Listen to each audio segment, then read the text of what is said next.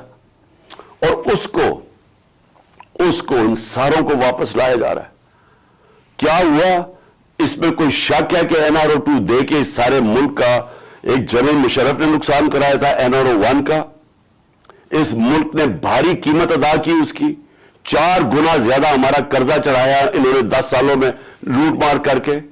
اب پھر جب ان کے اوپر کیسز تھے، 1100 ارب روپے کے کیسز ہیں، وہ انہوں نے پھر ان کو NRO-2 دلوا دیا. تو کون تھا اس کا ذمہ دار؟ کس نے یہ کیا تھا؟ جنرل باجوہ نے کیا تھا.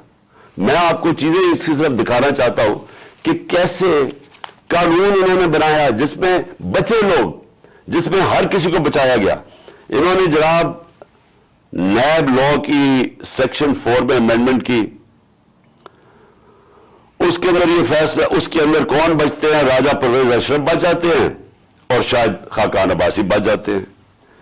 پھر انہوں نے ایک اور کیا، بے نامی دار کی ڈیفیڈیشن سیکشن 5E، اس میں مریم نواز پاک ہو کے نکلا ہی ساری چوری سے.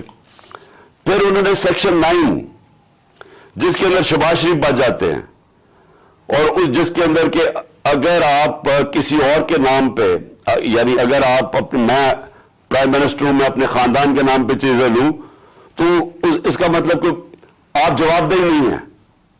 تو جو TT کے سارے کیسز تھے شہباز شریف کے، وہ اس سے پاک ہو گیا.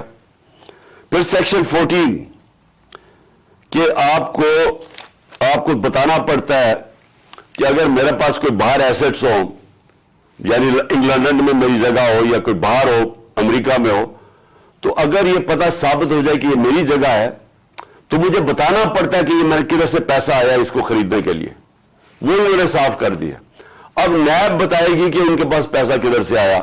یعنی ہر دنیا کے اندر اگر میں پبلک آفس ہولڈر ہوں، یہ میری ذمہ داری ہے بتانے کے لیے کہ اگر میرا کوئی بڑا محل میں نے خریدا ہوا ہے، مجھے بتانا پڑتا ہے پیسہ کدھر سے آیا. انہوں نے وہ قانون ہی ختم کر دیا. چن کے آصف زرداری بھی اس میں صاف ہو گیا. چن کے وہ لوگ جو 30 سال سے اس ملک کو لوٹ رہے تھے، ان ساروں کو انہوں نے پاک اور صاف کر دیا. یہ اصل وجہ مایوسی کی آج پاکستان میں.